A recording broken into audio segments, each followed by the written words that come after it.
हाय प्यारे बच्चों, कैसे हैं? उम्मीद है आप लोग अच्छे होंगे। तो हमने पार्ट 4 में पूरा चैप्टर का कॉन्सेप्ट, हम थ्योरी जो है, theoretical section, type of set क्या है, उसको कैसे समझेंगे, लिखने का तरीका, उसके बाद नंबर ऑफ सबसेट, ये सब टोटल चीज़ें, पावर सेट, टोटल चीज़ हम एक्सप्लेन कर चुके हैं पार्ट 4 वीडियो में। आप यूट्यूब पर जा करके देख लीजिए, स्टडी इंजॉय कृष्णा करके, स्टडी इंजॉय खगड़िया करके यूट्यूब चैनल है, उसको आप लोग जा करके देख लीजिए। एक प्ले लिस्ट में हम सेपरेट कर दिए। तो चलिए, थ्योरी तो कंप्लीट कर दिए, अब हम चैप्टर पर चलेंगे, एक्सरसाइज 1.2 का सॉल्यूशन। तो आइए मेरे साथ जुड़े रहिए। हम नए अंदाज में पेन और पेपर पर देखिए कॉपी रेडी कर दी है, एकदम पूरा ब्लैंक कॉपी है। इस पर सॉल्यूशन करने के लिए आपके लिए एक सेपरेट वीडियो लेकर के आया हूँ। टोटल चैप्टर हम ख़त्म कर देंगे एक्सरसाइज 1.2 का, और उसके बाद धीरे धीरे फिर हम एक्सरसाइज 1.3 का नेक्स्ट पार्ट 5 में करेंगे अपलोड। इसी तरह करते करते हम एक प्ले लिस्ट रेडी करना चाह रहे हैं, ठीक है, जो कि वैसे स्टूडेंट जो गांव में रह करके स्टडी कर रहा है, उसको हम अच्छी तरीके से, हम अपने अनुकूल एकदम उसको ढालने की कोशिश करेंगे फ्री में। ऐसा नहीं कि हम पेड कोर्स लेकर के आ रहे हैं। आप यूट्यूब के प्ले लिस्ट पर चले जाइए, सेट थ्योरी के हम धीरे धीरे प्ले लिस्ट रेडी करते जा रहे हैं। इसी तरह धीरे धीरे जब कंप्लीट हो जाएगा चीज़ें, थोड़ा लेट आएगा, लेकिन हम लेट आएंगे लेकिन ज़बरदस्त तरीके से आएंगे, एकदम फुल। ऐसा नहीं कि एक दो क्वेश्चन लेकर के आएंगे रीलबाजी करके, आलतू फालतू चीज़ें की तरह एकदम हम छोड़ कर चले जाएंगे। लेट आएंगे लेकिन कंप्लीट चैप्टर को लेकर के आएंगे, एक कंप्लीट प्ले लिस्ट के साथ आएंगे। हम सेपरेट वीडियो हम प्ले लिस्ट बनाते जा रहे हैं, ठीक है। तो आप जुड़े रहिए मेरे साथ, आपको चीज़ें अच्छी मिलेंगे, खास करके एकेडमिक सेशन के लिए 11, 12 जितने भी 11, 12 के स्टूडेंट हैं बिहार बोर्ड के, NCERT सॉल्यूशन हम लेकर के आ रहे हैं। तो ठीक है, बने रहिए। तो चलिए एक्सरसाइज 1.2 का सेट थ्योरी का जो 1.2 है क्लास 11 का, उसका सॉल्यूशन हम करने के लिए जा रहे हैं पेन और पेपर पर। आप ये मत सोचिएगा व्हाइट बोर्ड नहीं है तो हमको समझ में नहीं आएगा। हम कोशिश किए हैं, कर रहे हैं बहुत अच्छी तरीक़ा से, हम आपको पेन और पेपर पर समझाएंगे। तो व्हाइट बोर्ड और डिजिटल बोर्ड तो आज ना आया है, इससे पहले तो पेन और पेपर पर सब टीचर पढ़े हैं। धीरे धीरे अब न्यू जनरेशन के जो भी आ रहा है एकदम डिजिटल बोर्ड ले रहा है, धीरे धीरे हम सब सेटअप कर लेंगे, कोई बात नहीं। आप जुड़े रहिए मेरे साथ, धीरे धीरे सब कुछ हम सेटअप कर लेंगे, ठीक है। तो चलिए, उससे पहले आप मेरे साथ सॉल्व करने के लिए चलिए, सब कुछ रेडी, हम बैठे हुए एकदम कुर्सी लगा कर बैठे हैं आपको समझाने के लिए, ठीक है। तो आइए मेरे साथ, चलिए एक्सरसाइज 1.2 का सॉल्यूशन हम करने जा रहे हैं। मैथ्स का, NCERT मैथ्स का क्लास 11th एक्सरसाइज 1.2 का सॉल्यूशन। तो चलिए क्वेश्चन नंबर 1 को हम देखते हैं। क्वेश्चन नंबर 1 हमारा क्या कहता है कि निम्नलिखित में से कौन से रिक्त समुच्चय के उदाहरण है। तो चलिए, इसमें 4 पॉइंट दिया हुआ है, 4 चॉइस में ये हमको देखना है कि कौन सा चॉइस एम्प्टी सेट, रिक्त समुच्चय को इंग्लिश में बोलते हैं हम एम्प्टी सेट। एम्प्टी सेट को सबसे पहले हम कॉन्सेप्ट को रिकॉल कर लेंगे। एम्प्टी सेट को फाई से डिनोट किया जाता है। एम्प्टी सेट क्या हम पढ़ चुके हैं सबसे पहले कॉन्सेप्ट में, एम्प्टी सेट एवरी सेट का सबसेट होता है, सभी कोई भी सेट का, प्रत्येक सेट का सबसेट होता है। और एम्प्टी सेट को फाई से डिनोट किया जाता है। और एम्प्टी सेट एक परिमित समुच्चय होता है। हम अभी कॉन्सेप्ट को रिकॉलिंग कर लिए हैं। अगर आप रिकॉलिंग नहीं किए हैं तो आप इससे पहले कॉन्सेप्ट वाला वीडियो देख लीजिए। एक्सरसाइज 1.1, 1.2 और 1.3 के लिए एक साथ सिंगल क्लास हम ले चुके हैं, आप पहले उसको देख लीजिए, उसके बाद इस चैप्टर पे सॉल्यूशन करने के लिए आइए।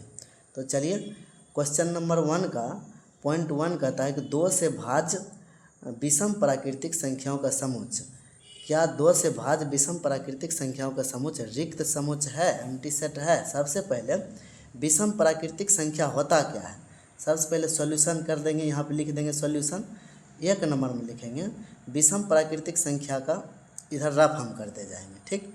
विषम प्राकृतिक संख्या क्या होता है, विषम प्राकृतिक संख्या 1 होता है, 3 होता है, 5 होता है, 7 होता है, 7 होता है, 9 होता है, ऐसे जाते रहेंगे। 2 से भाज्य विषम प्राकृतिक संख्या, विषम प्राकृतिक संख्या जब है ही, तो विषम संख्या नेचुरल नंबर है वो अलग बात है, और दूसरी बात कि विषम संख्या, क्या ये 2 से भाज्य है? विषम संख्या तो हम कॉन्सेप्ट में और हमारा डिफिनेशन तो विषम संख्या ये नहीं कहता है कि 2 से कटेगा, 2 से तो नहीं कटेगा।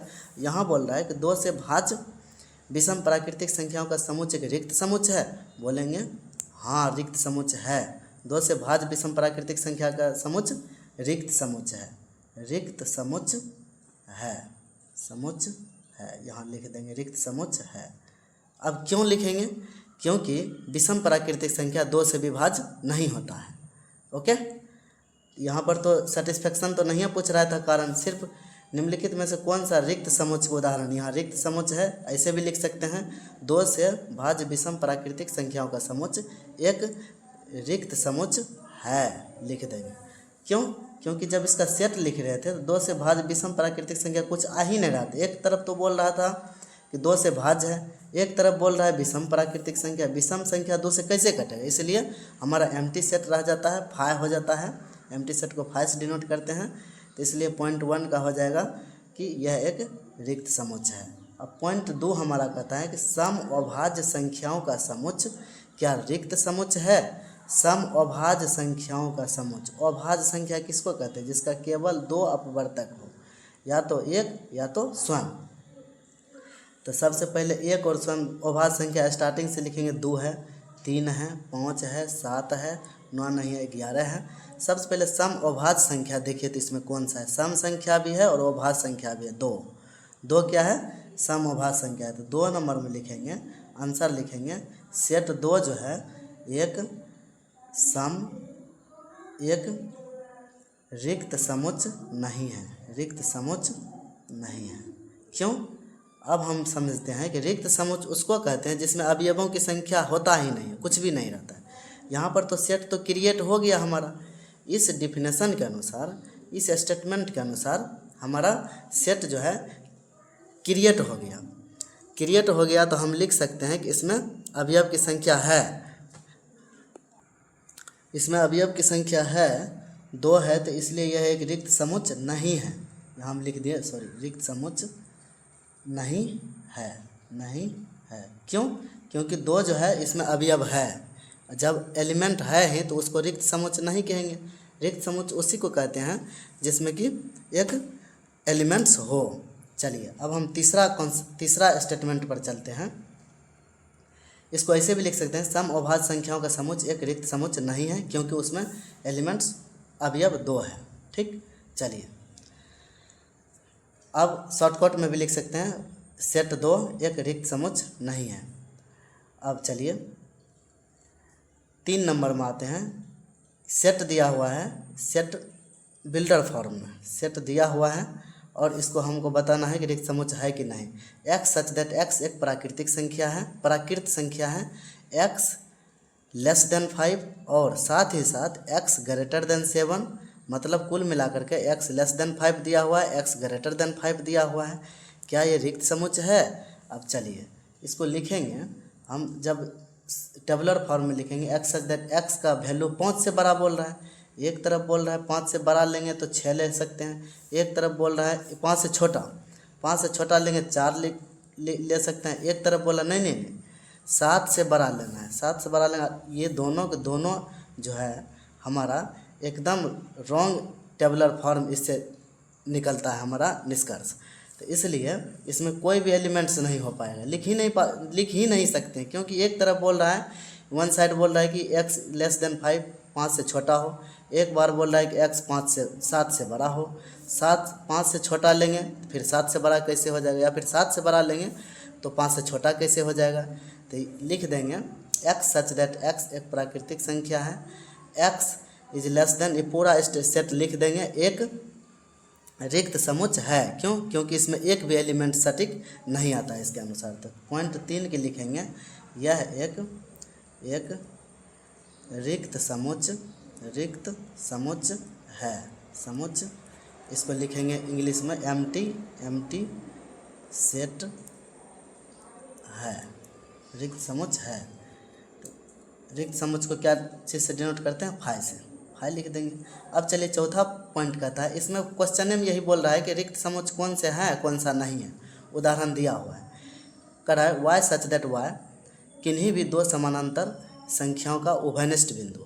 तो चलिए पॉइंट नंबर 4 कहता है वाई सच दैट वाई, किन्हीं भी दो समानांतर संख्याओं का उभयनिष्ठ बिंदु। हम लेते हैं दो समानांतर संख्या ले लिए। इसका कोई भी उभयनिष्ठ बिंदु, वैसा बिंदु जिसमें दोनों में हो कॉमन, उसी को बिंदु उभयनिष्ठ का मतलब होता है कॉमन पॉइंट दोनों पर। जब पैरेलल है, आप पहले से जानते हैं 6, 7, 8, 9, 10th क्लास से कि दो पैरेलल लाइन के बीच का डिस्टेंस सेम रहता है और सेम डिस्टेंस का तय करते हुए अनंत तक जाता है, उसे ही समानांतर रेखा कहते हैं। दोनों लाइन को समानांतर रेखा कहते हैं। जब दो समानांतर हैं ही तो दोनों का उभयनिष्ठ पॉइंट कहीं पर होगा क्या? वैसा पॉइंट उभयनिष्ठ बिंदु उसको कहते हैं, वैसा पॉइंट जो दोनों में कॉमन हो। जब इस पे लेंगे तो इस पे नहीं होगा, इस पे पॉइंट लेंगे तो इस पे नहीं होगा, बीच में लेंगे तो दोनों पर नहीं होगा। इसका मतलब यह एक सेट नहीं है। स्टेटमेंट तो लिख दिया है सेट बिल्डर फॉर्म में, लेकिन जब सेट लिखेंगे तो उसमें कोई भी एलिमेंट अबे नहीं करेगा। तो यह क्या हो जाएगा? 4 का आंसर लिखेंगे। यह एक रिक्त समुच्चय है। रिक्त समुच्चय किसको कहेंगे? जब समुच्चय के फॉर्म में, सेट के फॉर्म में लिखेंगे तो उसमें कोई भी एलिमेंट सुस्पष्ट तरीका से नहीं लिखा जा सकता है, तो उसे हम रिक्त समुच्चय बोलेंगे। सुस्पष्ट यहाँ पर होता ही नहीं है। इसमें भी पॉइंट नंबर 3 में भी बोल रहा था x 5 से छोटा हो, फिर बोल रहा था 7 से बड़ा हो। तो कोई भी सुस्पष्ट तरीके से एलिमेंट्स हम लिख ही नहीं सकते हैं। इसलिए जब एलिमेंट्स नहीं है तो वह हमारा क्या हो जाएगा? रिक्त समुच्चय हो जाएगा, जिसको हम बोलते हैं एम्प्टी सेट। यहाँ भी उभयनिष्ठ बिंदु, दो पैरेलल लाइन के बीच उभयनिष्ठ बिंदु नहीं होता है, इसलिए यह एक रिक्त समुच्चय है, लिख देंगे। अब चलिए क्वेश्चन नंबर 2 पर हम चलेंगे। तो चलिए क्वेश्चन नंबर 2 हमारा कहता है कि निम्नलिखित समुच्चयों में कौन परिमित और कौन अपरिमित है। तो हम चलते हैं, इसमें बोल रहा है फाइनाइट सेट। फाइनाइट, इसको अंग्रेजी में बोलते हैं फाइनाइट, इसको बोलते हैं हम अंग्रेजी में इनफाइनाइट। अभी तुरंत हम पिछले क्लास में हम कॉन्सेप्ट में पढ़ चुके हैं टाइप्स ऑफ सेट्स। जब हम टाइप्स ऑफ सेट पढ़ रहे थे तो टाइप्स ऑफ सेट में हम पढ़ रहे थे empty set, finite set, infinite set, universal set. वहीं पर हम अभी एम्प्टी सेट का क्वेश्चन भी आ गया एक्सरसाइज 1.2 का क्वेश्चन नंबर 1 में। अब 1.2 के क्वेश्चन नंबर 2 में आता है निम्नलिखित में से कौन परिमित है और कौन अपरिमित है। तो यहाँ पर चलिए सिर्फ यही फाइंड करना है कि कौन सा सेट परिमित फाइनाइट है, कौन सा इनफाइनाइट है। फाइनाइट का हम डेफिनेशन जानते हैं परिमित का, कि वैसा सेट जिसमें अवयवों की संख्या निश्चित हो या फिर काउंटिंग कर सकते हैं या फिर गणना कर सकते हैं, उसे हम फाइनाइट सेट बोलते हैं। और अपरिमित समुच्चय उसे कहते हैं जिसमें अवयवों की संख्या को हम काउंट नहीं कर सकते हैं, उसे इनफाइनाइट सेट कहते हैं या फिर हिंदी में अपरिमित समुच्चय कहते हैं। तो चलिए आइए, पॉइंट नंबर 1 कहता है वर्ष के महीनों का समुच्चय। पॉइंट नंबर 1 में वर्ष के महीनों के समुच्चय में जनवरी आता है, फरवरी आता है, मार्च आता है, अप्रैल आता है, मई आता है, जून आता है, जुलाई आता है, अगस्त आता है, उसके बाद सितंबर आता है, उसके बाद अक्टूबर आता है, नवंबर आता है, दिसंबर आता है। क्या यह जो है वर्ष के महीनों के समुच्चय में जो भी एलिमेंट्स आएगा उसको हम सुस्पष्ट तरीके से लिख सके कि नहीं? लिख दिए हैं। टोटल के टोटल इसमें एलिमेंट्स क्या है? फाइनाइट है, निश्चित है, गिनती कर सकते हैं। 12 महीने के छोड़ करके दूसरा 13वां महीना तो नहीं होता है, सब के सब निश्चित है। तो इसलिए ये हमारा हो जाएगा यह एक परिमित समुच्चय है, परिमित समुच्चय है, ऐसा लिख देंगे। समुच्चय है, एग्जाम में जब भी क्वेश्चन आएगा या फिर टेस्ट में ऐसा लिख देंगे इट इज फाइनाइट सेट्स। बस अब पॉइंट 2 में आएंगे। 1 सेट दिया हुआ है, सेट में एलिमेंट है 1 है, 2 है, 3 है, dot dot dot dot dot dot dot dot dot चलते रहेगा और करली ब्रैकेट से क्लोज कर दिया। डॉट डॉट डॉट डॉट का मतलब वह भी कई एलिमेंट्स है, बहुत ज़्यादा एलिमेंट्स है, अनंत एलिमेंट्स है, अनडिफाइंड एलिमेंट्स है। जब भी अनडिफाइंड एलिमेंट्स हो तो उसको तो हम काउंटिंग नहीं कर सकते हैं। तो यह एक इनफाइनाइट मतलब अपरिमित वैसा सेट जिसमें एलिमेंट्स की संख्या को हम काउंटिंग नहीं कर सकते हैं। क्यों हम यहाँ पर काउंटिंग नहीं कर पाए? क्योंकि यहाँ पर डॉट डॉट डॉट डॉट अनंत अज्ञात दिया हुआ है, आगे चलते गया है, इसलिए यह एक अपरिमित समुच्चय है। बस इतना ही लिखते जाएंगे, समुच्चय है। ये क्या था? महीनों के परिमित समुच्चय था, परिमित समुच्चय है। बस यही लिखते जाएंगे। 2 नंबर में अपरिमित आंसर, यहाँ पर आंसर लिख देंगे अपरिमित समुच्चय है।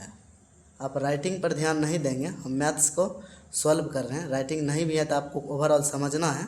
चलिए अब पॉइंट नंबर, अगला पॉइंट में कहता है set 1 2 3 dot dot dot dot 9 है, 99 है, 100 है, तो बीच में कुछ भी है तो वो ज्ञात है, फिर लास्ट वाला टर्म तो पकड़ा गया है। तो इसका मतलब ये क्या है, इसमें काउंटिंग कर सकते हैं एलिमेंट्स की संख्या 1 से लेकर के 99 100 तक है।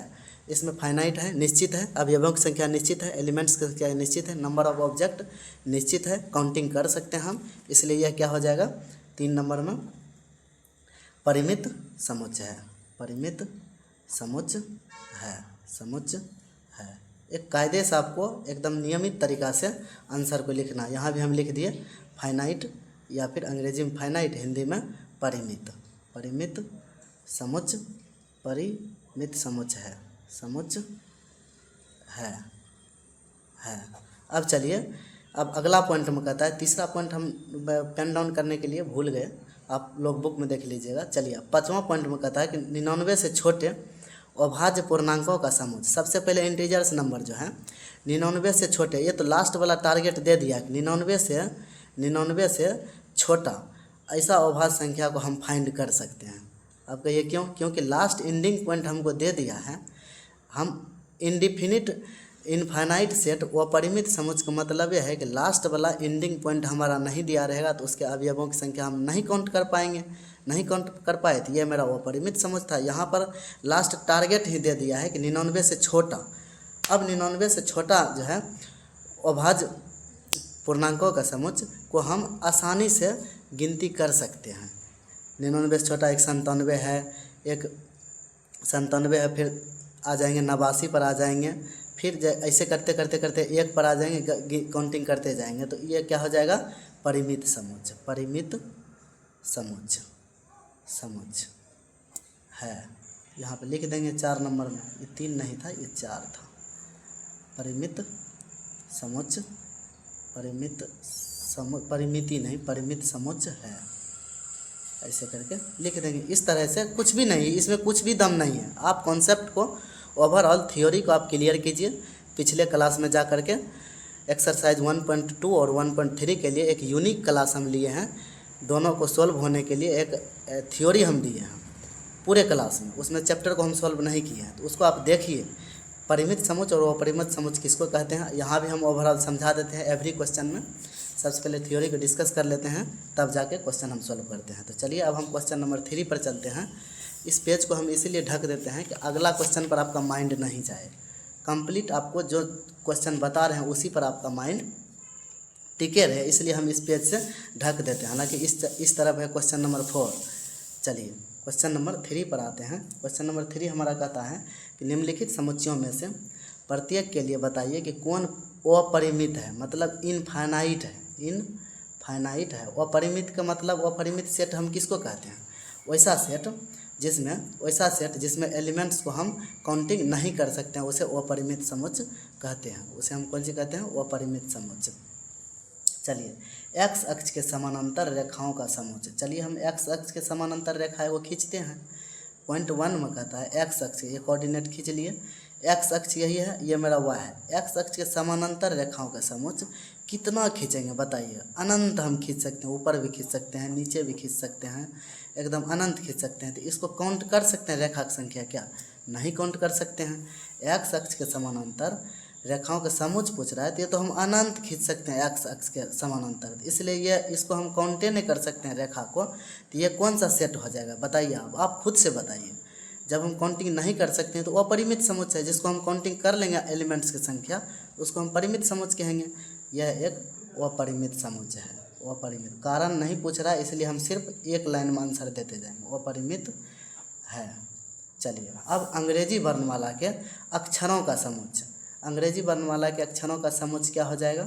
अंग्रेजी वर्णमाला तो 26 गो लेटर होता है इंग्लिश अल्फ़ाबेट्स में, उस सब के सब अंग्रेजी वर्णमाला में सब के सब सेट में ABCDEFGH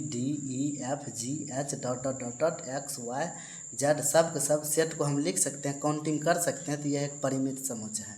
परिमित समुच्चय है तो अपरिमित नहीं है। तो मतलब इसमें क्वेश्चन कह रहा है कौन सा अपरिमित है, प्रत्येक के लिए बताइए कौन सा अपरिमित है, बस इसके लिए बता दिए। ये तो नहीं है, इसमें लिखेंगे अपरिमित नहीं है। क्यों नहीं है? क्योंकि इसके एलिमेंट्स को सेट जो लिखे हैं ये स्टेटमेंट के अनुसार इसके एलिमेंट को तो हम काउंट कर सकते हैं, निश्चित है, इसलिए यह अपरिमित नहीं है। जो अनिश्चित रहेगा उसी को अपरिमित बोलेंगे, जो निश्चित रहेगा उसको हम परिमित समझ कहेंगे। यह क्या है? परिमित है। अभी तुरंत डिफिनेशन को आपको पता है, तो यह अपरिमित है, बस लिखेंगे।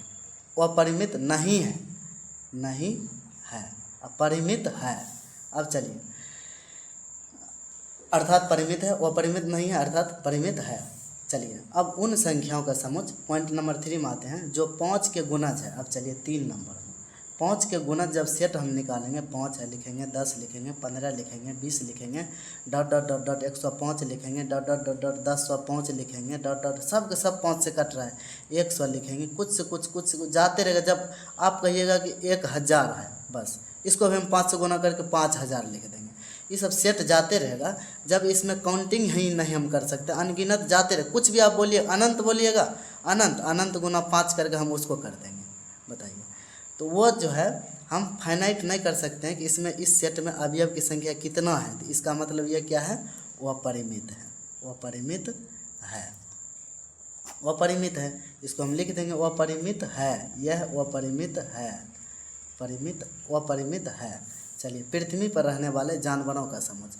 अब हमको ये बताइए कि पृथ्वी पर बड़े बड़े चिड़ियाघर जाइएगा आप, अच्छा एकदम टाइगर रिजर्व में जाइएगा, तो उसमें काउंटिंग करके जानवर को रखता है, जो कि बायोस्फीयर रिजर्व होता है। बड़े बड़े अभयारण्य में आप जाइएगा तो उसका काउंटिंग होता है।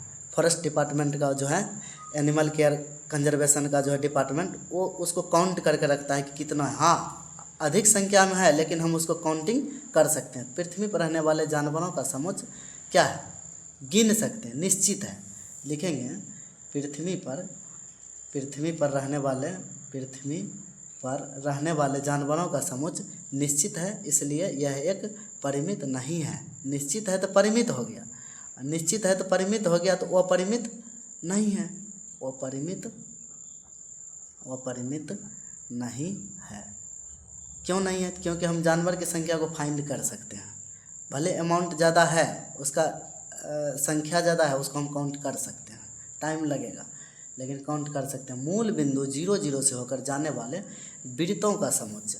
चलिए एक ऐसे कर ले रहे हैं, मूल बिंदु 0 है, 0 को हम सेंटर मान लेते हैं, तो वृत्तों का समुच्चय कितना वृत्त खींच सकते हैं? बताइए आप।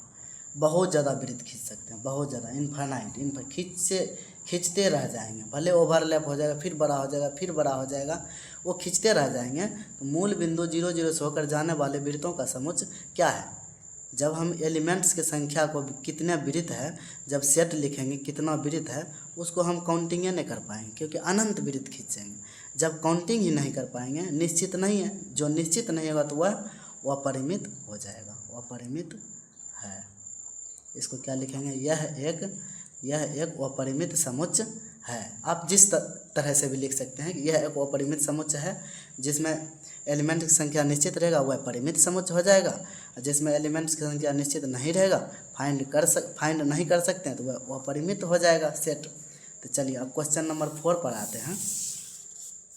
क्वेश्चन नंबर 4 हमारा कहता है कि निम्नलिखित में बतलाइए कि A बराबर B है अथवा नहीं।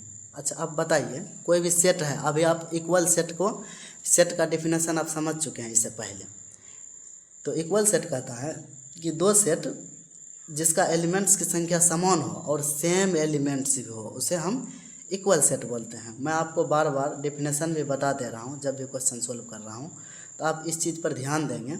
जैसे बैक क्लास भी आपका मिस्टेक से छूट गया होगा, तो मैं वो भी चीज़ रिपीट कर दे रहा हूँ कि दो इक्वल सेट तभी होगा जब उसका एलिमेंट्स की संख्या समान हो और सेम एलिमेंट्स हो। अब बताइए कि इसमें पूछ रहा है कि निम्नलिखित में बतलाइए कि A बराबर B है अथवा नहीं है। यहाँ पर देखिए पॉइंट नंबर 1 में सेट A में दिया हुआ है element A B C D। उसके बाद सेट B में दिया हुआ है A है, B है, C है, D है। भले एलिमेंट्स की संख्या सेम भी है, A B C D है, A B C D, ये तीनों चारों छोड़ कर कोनो है क्या? नहीं है। और इक्वल भी है, 4 इसमें भी है, 4 इसमें भी है। इसका मतलब ए बराबर बी है। अब आप कहिएगा कि सर कि इसमें तो उल्टा पुल्टा हुआ है, ऑर्डर चेंज है, तो ऑर्डर चेंज होने से हमारा सेट चेंज नहीं होता है। आप नोट में लिख लीजिए, ऑर्डर चेंज होने से, यहाँ पर नोट में लिख दीजिए, ऑर्डर एलिमेंट का ऑर्डर चेंज होने से, ऑर्डर चेंज होने से हमारा सेट चेंज नहीं होता है, हमारा सेट चेंज नहीं होता है, बस ऐसा करके हम लिख देंगे नोट्स में। अब चलिए पॉइंट नंबर 2 में कहता है, ये तो सेम है, इसको b बराबर ऐसे भी लिख सकते हैं, a b c d e, बस d e नहीं है सॉरी, इसलिए इसी को a बराबर b है हमारा, लिख देंगे a बराबर b है अथवा नहीं है, तो इसमें लिख देंगे है, यस है। अब चलिए पॉइंट नंबर 2 में कहता है a equals to set A दिया हुआ है और सेट बी दिया हुआ है। क्या सेट ए बराबर बी है? क्या सेट में 4 है, 8 है, 12 है, 16 है। इसमें देखते हैं 4 गो एलिमेंट है, 4 है, 8 है, 12, 16। यहाँ पे देखिए 4 है, 8 है, 16 है, 12 नहीं है लेकिन 18 है। ये हमारा ए डज नॉट बराबर बी, इक्वल सेट नहीं है। अब क्यों नहीं है? क्योंकि 18 जो है बिलोंग्स करता है बी से, but 18 belongs to B, but 18 does not belongs to A. इसका रीज़न हम देंगे 18 बिलोंग्स टू बी बट लेकिन 18 डज नॉट बिलोंग्स टू ए, मतलब ए में नहीं है, मतलब 18 इसमें भी रहना चाहिए तो ए में भी रहना चाहिए, मतलब दोनों के दोनों एलिमेंट सेम और इक्वल होना चाहिए। यहाँ पर A does not equals to B, B नहीं है। तो ओवरऑल आप समझ में आ रहा होगा आपको, कॉन्सेप्ट प्लस थ्योरी के साथ साथ हमारा क्वेश्चन सॉल्व करने में भी किस तरह से कॉन्सेप्ट हम यूज कर रहे हैं, कॉन्सेप्ट किस तरह से रिकॉलिंग हो रहा है इक्वल सेट का, तो आप समझते होंगे। तो चलिए अब पॉइंट नंबर 3 में आते हैं। सेट 2 सेट दिया हुआ है, सेट ए दिया हुआ और सेट बी दिया हुआ है। सेट बी को सेट बिल्डर फॉर्म में दिया हुआ है, तो इसको हम टेबलर फॉर्म या फिर रस्टर फॉर्म में कर दे रहे हैं। सेट बी दिया एक्स सच दैट एक्स सम धनात्मक पूर्णांक है और एक्स लेस देन और इक्वल टू 10। तो एक्स क्या है? सम धनात्मक पूर्णांक है, मतलब even integers number, even positive integers number 10 से छोटा है और बराबर भी है। तो 10 से छोटा और बराबर पॉजिटिव है तो इसका मतलब निगेटिव से लेंगे नहीं, 2 लेंगे, 4 लेंगे, 6 लेंगे, 8 लेंगे, 10 तो नहीं, 10 लेंगे क्योंकि बराबर और इक्वल टू है। तो 10 ले लिए हम, तो चलिए 10 ले लिए, इसको हम क्लोज कर देंगे। अब देखिए यहाँ पर 2 है सेट ए में, सेट बी में एलिमेंट 4 है, सेट ए में एलिमेंट 2 है, 4 है, 6 है, 8 है, 10 है। तो बी में भी हमारा ये स्टेटमेंट ये बोल रहा है कि यही एलिमेंट है ही। तो दोनों में देखिए एलिमेंट 1 2 3 4 5 गो एलिमेंट है, इसमें भी 1 2 3 4 5 है, सेम एलिमेंट भी है 2 4 6 8, इसमें भी 2 4 6 8 है। तो इसलिए ए बराबर बी, बस ऐसे करके लिख देंगे, यही हमारा आंसर हो गया। चलिए अब पॉइंट नंबर 4 पर आते हैं। ए बराबर बी है लिख देंगे ऐसे भी। तो हमारा सेट ए दिया हुआ है और सेट बी दिया हुआ है। सेट बी में क्या दिया हुआ है? 10 है, 15 है, 20 है, 25 है, 30 है, डॉट डॉट डॉट डॉट जाते गया है। अब चलिए सेट ए हमारा कहता है कि ये सेट बिल्डर फॉर्म में दिया हुआ है, हम इसको रस्टर फॉर्म में कर ले रहे हैं। चलिए एक्स सच दैट एक्स संख्या 10 का एक गुणज है। चलिए 10 का एक गुणज है, 10 ले लेंगे, 20 ले लेंगे, 30 ले लेंगे, 40 ले लेंगे, 50 ले लेंगे, 60 ले लेंगे। लेकिन 10 के गुणज है, लिमिटेशन इसमें कुछ दिया ही नहीं है। तो हम क्या करेंगे? गुणज लेते जाएंगे, लेते जाएंगे, लेते जाएंगे, dot dot dot dot dot dot बंद कर देंगे। अब बताइए आप हमको, सेट ए और सेट बी इक्वल है क्या? अब हम इक्वल होने के लिए इसमें भी अवयवों की संख्या उतना ही होना चाहिए जिसमें इतना। हाँ, अलग बात है कि दोनों में इनडिफिनिट मतलब अनिश्चित अवयव है, इसमें भी अनिश्चित अवयव है इसमें। अब देखेंगे हम कि सेम अवयव है कि नहीं। 10 इसमें भी है, 10 इसमें भी है, ठीक। अब चलिए 20 इसमें भी है, 20 इसमें भी है, लेकिन 15 इसमें है, 15 इसमें है क्या? 15 तो 10 से नहीं कटता है, लेकिन ये तो 10 से सब कटने वाला है। तो यहाँ लिखेंगे A does not equals to B. ऐसे हम इक्वल सेट को डिफिनेशन के आधार पर क्लियर करेंगे, कौन सा इक्वल है कौन सा नहीं है। A does not equals to B. अब कहेगा क्यों?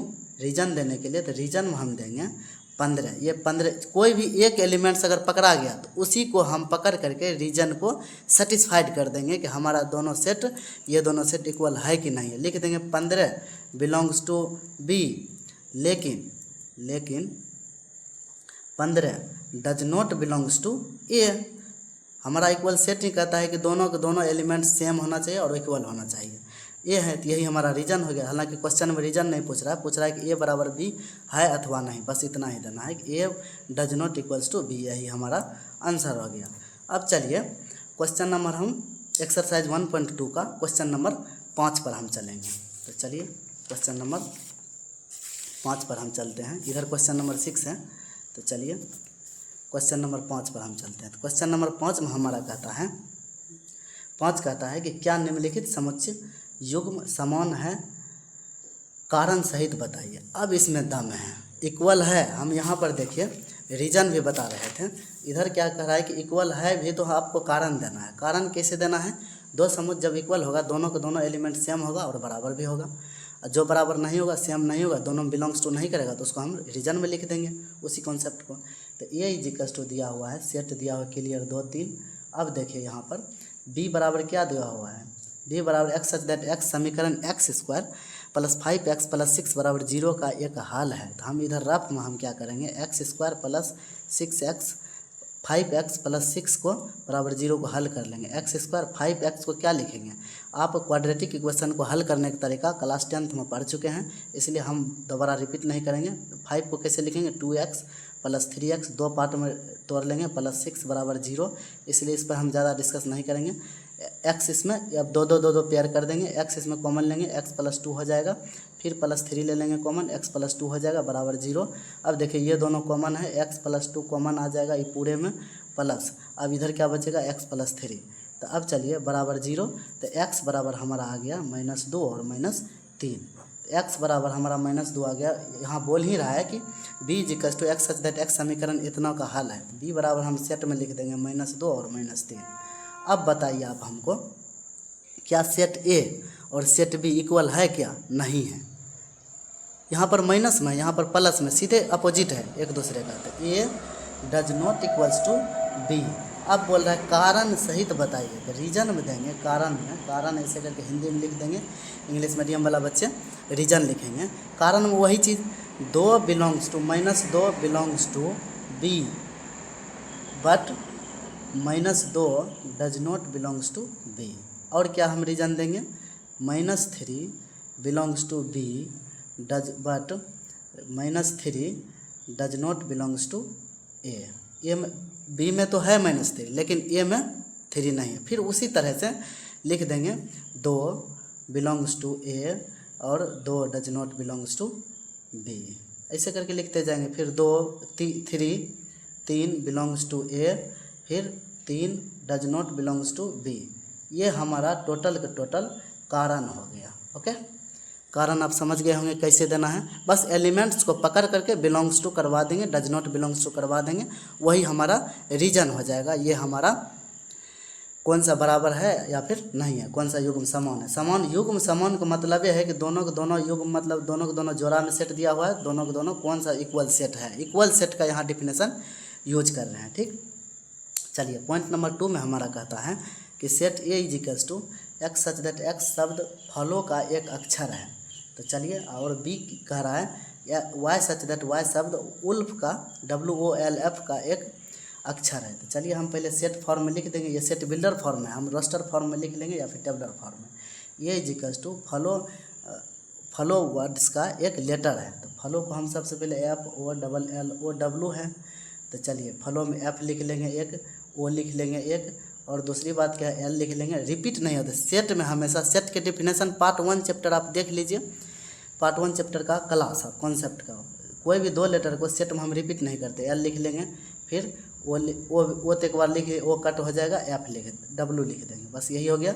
अब हमारा B क्या कह रहा है, B is equals to WOLF, wolf का W लिख लेंगे, O लिख लेंगे, L लिख लेंगे, F लिख लेंगे। अब बताइए दोनों के दोनों इक्वल है क्या, मतलब F इसमें भी है इसमें भी है, O इसमें भी है इसमें भी है, L इसमें भी है इसमें भी है, W इसमें भी है इसमें भी है, सब के सब 4 एलिमेंट्स है, चारों के चारों बराबर है। ऑर्डर चेंज होने से हमारा सेट चेंज नहीं होता है। हम बार बार ये चीज़ बोल रहे हैं कॉन्सेप्ट के लिए, इसलिए ए बराबर बी है, ऐसे लिख देंगे।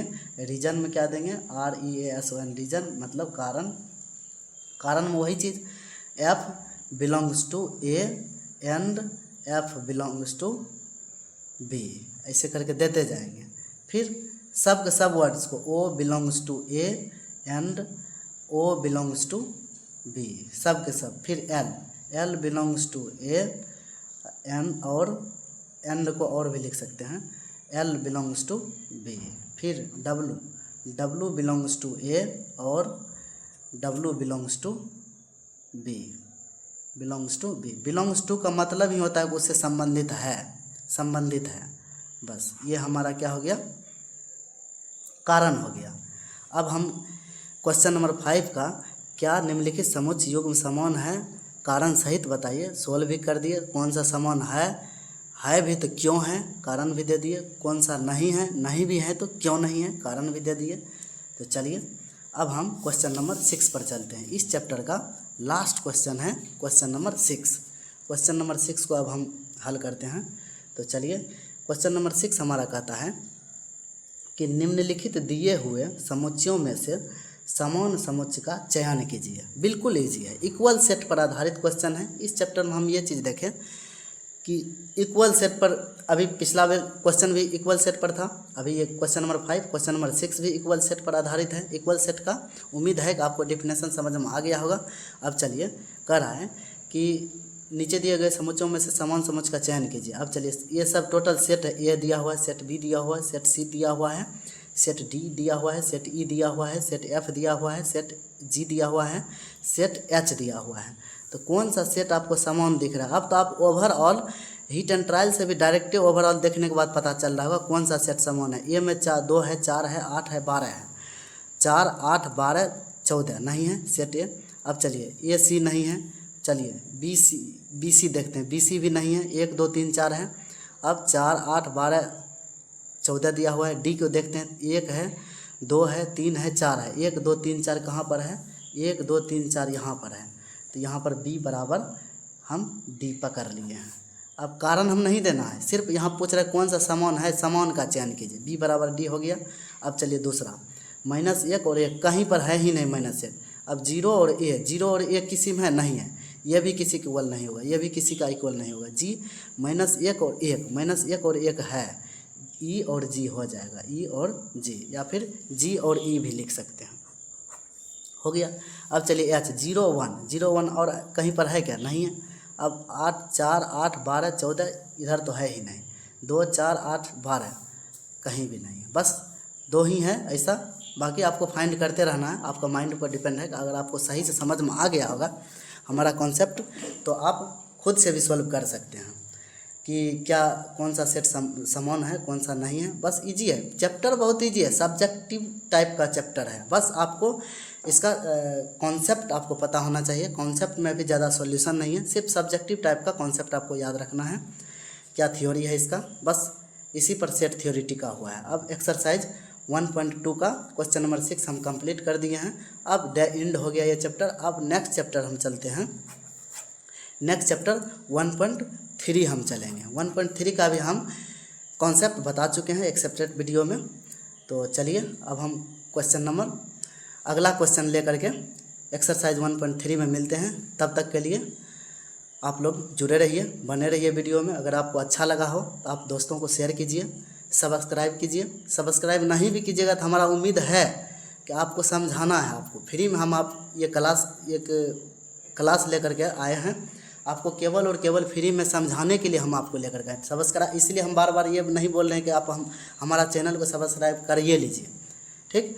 तब तक आप शुक्रिया। चलिए मिलते हैं नेक्स्ट क्लास में।